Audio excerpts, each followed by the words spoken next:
ഈ വാഷിങ്ടണിലെ വാർത്താ പ്രളയത്തിനിടയിൽ ഈ പല കാര്യങ്ങളും ജനശ്രദ്ധ കിട്ടാതെ പോകുന്നു. അതിലൊന്നാണ് ന്യൂയോർക്ക് സിറ്റിയിലെ മേയർ ഇലക്ഷൻ. മേയർ ഇലക്ഷനിൽ ഇന്ത്യൻ വംശജനായ സൊഹ്റാൻ മാംദാനി, നിലവിലുള്ള മേയർ എറിക് ആഡംസ്, മുൻ ന്യൂയോർക്ക് ഗവർണർ ആൻഡ്രൂ കോമോ എന്നിവരാണ് മുന്നിൽ നിൽക്കുന്നത്. വേറെ സ്ഥാനാർത്ഥികൾ പലരും വലിയ പ്രതീക്ഷയിൽ വന്നുവെങ്കിലും അവരാരും പിന്നെ പച്ച തൊട്ടിട്ടില്ല. പിന്നെ ഇവർ മൂന്നുപേരും പ്രത്യേകിച്ച് സൊഹ്റാൻ മാംദാനി മുന്നേറിക്കൊണ്ടിരിക്കുന്നു.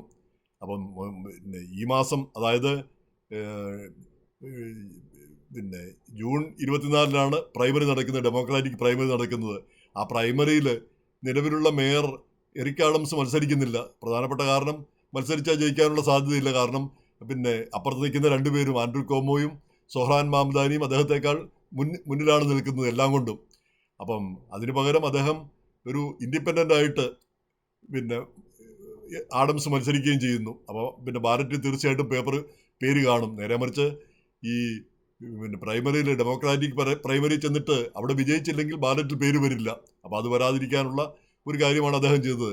ഇതേ കാര്യം തന്നെ മുന്നിൽ നിൽക്കുന്നതെന്ന് കരുതുന്ന ആൻഡ്രൂ കോമോയും ചെയ്തു. അദ്ദേഹം വേറെ ഏതോ ഒരു പാർട്ടിയുടെ പിന്നെ പേരിൽ അദ്ദേഹവും മത്സരിക്കുന്നു, പിന്നെ മത്സരരംഗത്ത് തുടരും എന്നുള്ള രീതിയിൽ വാർത്ത കണ്ടു. അതായത് ഇവിടെ ഡെമോക്രാറ്റിക് പ്രൈമറിയിൽ എന്ത് സംഭവിച്ചാലും ഈ ആൻഡ്രൂ കോമോയും ബാലറ്റിലുണ്ടാവും. അപ്പം ബാലറ്റിൽ വന്നു കഴിഞ്ഞാൽ വിജയസാധ്യത ഉറപ്പായെന്നാണ് അവർ കരുതുന്നത്. അപ്പോൾ ഇതിലൊന്നും പേടിയില്ലാത്ത ഒരേ ഒരാൾ മാംദാനിയാണ്. നമുക്കറിയാം, മാംദാനിയെ പറ്റി നമ്മൾ നേരത്തെയും പറഞ്ഞിട്ടുള്ളതാണ്. അദ്ദേഹത്തിൻ്റെ പിതാവ് മഹമ്മൂദ് മാംദാനി കൊളംബിയയിലെ പ്രൊഫസറാണ്. അവർ ഗുജറാത്തികളാണ്. ഗുജറാത്തിൽ നിന്ന് ഉഗാണ്ടയിൽ വന്ന് ഉഗാണ്ടയിൽ നിന്ന് അമേരിക്കയിലെത്തി. ഉഗാണ്ടയിൽ ജനിച്ചതാണ് ഈ സൊഹ്റാൻ മാംദാനി. അപ്പം സൊഹ്റാൻ മാംദാനിയുടെ മിഡിൽ നെയിം തന്നെ ക്വാമു. അവിടുത്തെ ക്വാമു എൻഗ്രൂമ എന്ന് പറഞ്ഞൊരു നേതാവുണ്ടായിരുന്നു. നമ്മുടെയൊക്കെ ചെറുപ്പകാലത്ത്, പ്രായമുള്ളവരുടെ ചെറുപ്പകാലത്ത് കേട്ടിട്ടുള്ള ഒരു പേരാണ്. അപ്പോൾ ആ പേര് വെച്ചാണ് അദ്ദേഹത്തിന് ആ മിഡിൽ നെയിം കൊടുത്തതെന്നാണ് പറയുന്നത്. അപ്പോൾ ഇവിടെ വന്നതിന് ശേഷം ഈ മാംദാനിയുടെ ഭാര്യ മീര നായർ, അവർ പഞ്ചാബിയാണെന്ന് തോന്നുന്നു, ഹിന്ദുവോ സിഖോ ആണ്. അപ്പം ഈ സൊഹ്റാൻ മാംദാനിക്ക് ഒരു മതേതര പശ്ചാത്തലം നമുക്ക് കണക്കാക്കാം. പക്ഷേ അദ്ദേഹം കഴിഞ്ഞ ദിവസം നടത്തിയൊരു പ്രഖ്യാപനം ഈ ഹിന്ദു സംഘടനകളെയും മൊത്തം അസ്വസ്ഥപ്പെടുത്തിയിട്ടുണ്ട്. അവരുടെ എല്ലാം എതിർപ്പ് വിളിച്ചു വരുത്തിയിട്ടുണ്ട്. അതിൻ്റെ പ്രധാന കാരണം അദ്ദേഹം പറഞ്ഞത്, ഈ പ്രധാനമന്ത്രി നരേന്ദ്രമോദി ഒരു യുദ്ധക്കുറ്റവാളിയാണ്, വാർ ക്രിമിനൽ ആണെന്നാണ് പറഞ്ഞത്. ആവശ്യമില്ലാത്തൊരു കാര്യം അദ്ദേഹം എന്തിനാണ് പറഞ്ഞതെന്ന് മനസ്സിലാവുന്നില്ല. അപ്പോൾ അദ്ദേഹത്തിൻ്റെ മനസ്സിലിരിപ്പ് എന്താണെന്ന് വ്യക്തമാകുകയും ചെയ്യുന്നു. അപ്പം ഹിന്ദു വോട്ടുകൾ കിട്ടാനുള്ള സാധ്യത എന്തായാലും ഇല്ലാതായും തന്നെ നമുക്ക് വിചാരിക്കാം. ഈ ഇന്ത്യയെ സ്നേഹിക്കുന്ന ആളുകളും, ഇന്ത്യൻ പ്രധാനമന്ത്രി ആരായിരുന്നാലും ഇന്ത്യയുടെ പ്രധാനമന്ത്രിയാണ്. അദ്ദേഹത്തെ ആക്ഷേപിച്ച് പറയുന്നത് നമുക്ക് ആർക്കും ഇഷ്ടപ്പെടുകയില്ല.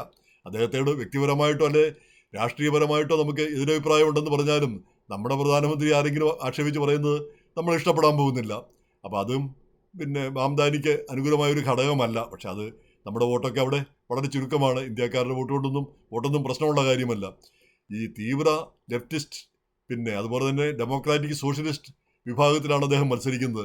അദ്ദേഹം പറയുന്ന ചില കാര്യങ്ങൾ, ഈ ബസ് സർവീസ് ഫ്രീ ആയിട്ട് കൊടുക്കും, അതുപോലെ തന്നെ റെൻറ്റ് കൺട്രോള്, ആ റെൻറ്റ് കൺട്രോൾഡായിട്ടുള്ള അപ്പാർട്ട്മെൻറ്റ്, അത് ഏതാണ്ട് 1.2 മില്യൺ ആളുകൾ അവിടെ താമസിക്കുന്നതാണ് ഈ റെൻറ്റ് കൺട്രോൾഡ് അപ്പാർട്ട്മെൻറ്റുകളിൽ.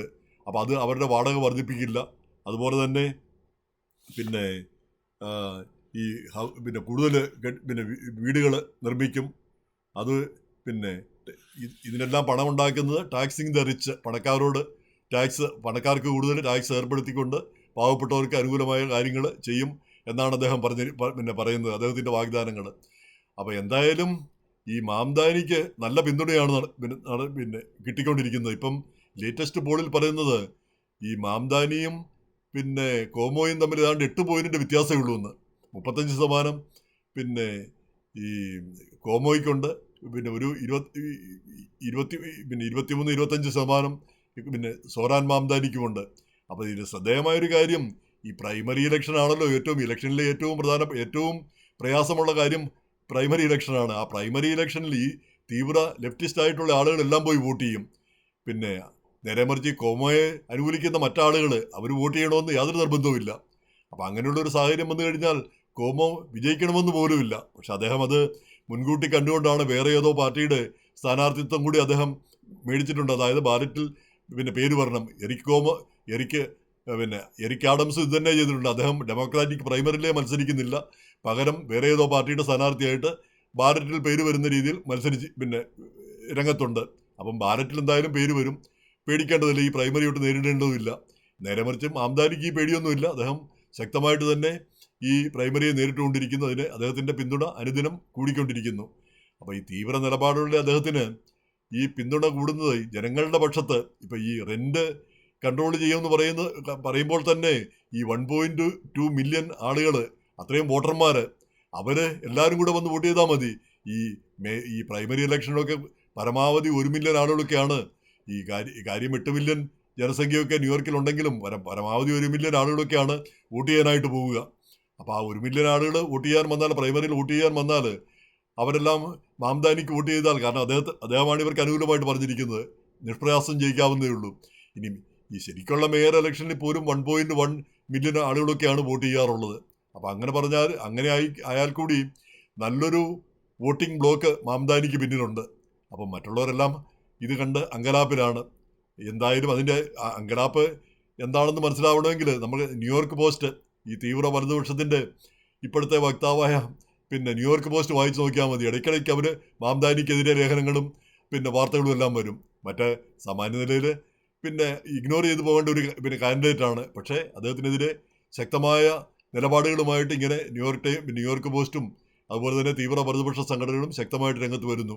ഈ മാംദാനി ഈ ഇസ്രായേലിനെതിരെ ശക്തമായിട്ട് നിലകൊള്ളുന്നു. ഗാസയിലെ പീഡനം അനുഭവിക്കുന്നവർക്ക് വേണ്ടി നിലകൊള്ളുന്നു. ഇങ്ങനെയൊക്കെയുള്ള കാര്യങ്ങളെല്ലാം ആ വിഭാഗത്തെയും ചൊടിപ്പിച്ചിട്ടുണ്ട്. പക്ഷേ ഇതൊന്നും മാംദാനിയെ ബാധിക്കുന്നില്ല. 33 വയസ്സേ മറ്റേ ഉള്ളൂ. അപ്പം അതിനിടയ്ക്കാണ് ഇത്രയും ശക്തമായൊരു പ്രകടനം നടത്താൻ അദ്ദേഹത്തിന് കഴിഞ്ഞിരിക്കുന്നത്. ഇപ്പം 2 തവണ അദ്ദേഹം ക്യൂൻസിൽ നിന്ന് അസംബ്ലിമാനാണ്. ഇപ്പം നിലവിൽ അസംബ്ലിമാനാണ്. 2ാം വട്ടമാണ് ഇപ്രാവശ്യം ജയിച്ചത്.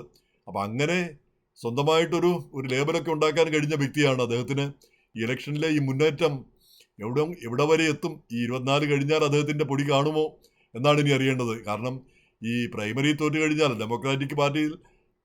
ഡെമോക്രാറ്റിക് പ്രൈമറി തോറ്റു കഴിഞ്ഞാൽ മാംദാനിക്ക് പ്രസക്തിയില്ല. അദ്ദേഹം ഔട്ടായി കഴിഞ്ഞിരിക്കുന്നു. കാരണം അദ്ദേഹം ബാലറ്റിലുണ്ടാകാൻ സാധ്യതയില്ല. നേരെ മറിച്ച് മറ്റു 2 പേരും, കോമോയും എറിക് ആഡംസും ഇവിടെ തോറ്റാലും, ആഡംസ് ഇല്ല, ആൻഡ്രൂ കോമോ ഇവിടെ തോറ്റാലും അദ്ദേഹം ബാലറ്റിലുണ്ടാവും. ബാലറ്റിലുണ്ടെങ്കിൽ ജയിക്കും, നിഷ്പ്രയാസം ജയിക്കും എന്നുള്ളൊരു ഫീലിംഗ് ആണുള്ളത്. ഇപ്പം ഈ ന്യൂയോർക്ക് ഗവർണറായിരുന്നയാൾ ഈ സിറ്റി മേയറായിട്ട് മത്സരിക്കുന്നത് ശരിയാണോ എന്നൊരു ചോദ്യം വരാം.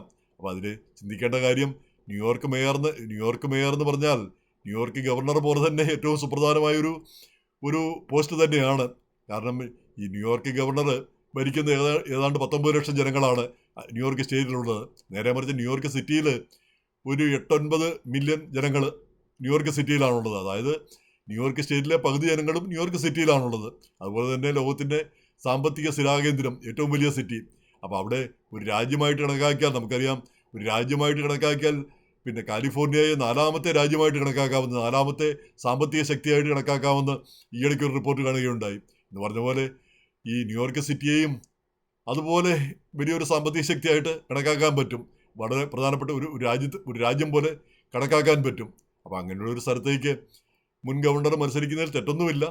അദ്ദേഹം വന്നു കഴിഞ്ഞാൽ വലിയ മാറ്റങ്ങൾ വരുമെന്നും വലിയ ഗുണങ്ങൾ ഉണ്ടാകുമെന്നൊക്കെയാണ് പൊതുവിലുള്ള ഒരു കണക്കുകൂട്ടലും. എന്തായാലും എറിക് ആഡംസ് രക്ഷപ്പെടാനുള്ള സാധ്യതയൊന്നും കാണുന്നില്ല. അദ്ദേഹം ട്രംപിനെ അനുകൂലിക്കേണ്ട ഒരു സ്ഥിതി വന്നു. ഈ അദ്ദേഹത്തിനെതിരെ ആക്ഷേപങ്ങളും അന്വേഷണമൊക്കെ വന്നു. ആ അന്വേഷണത്തിൽ നിന്ന് രക്ഷപ്പെടാൻ ട്രംപിൻ്റെ സഹായം തേടി ട്രംപ് അദ്ദേഹത്തിന് പാർഡൻ കൊടുത്തു. അപ്പോൾ അതുകൊണ്ട് ട്രംപ് അനുകൂല നിലപാടുകൾ എടുക്കുന്നു എന്ന് പറഞ്ഞ് അദ്ദേഹത്തിൻ്റെ അനുചരർ തന്നെ അദ്ദേഹത്തെ കൈവിട്ടു പോകുന്ന ഒരു സ്ഥിതിയും വന്നു. എങ്ങനെയായാലും മാംദാനിയുടെ മുന്നേറ്റം എത്ര വരെ എത്തും എന്നാണ് നമുക്കിനി കാണേണ്ടത്.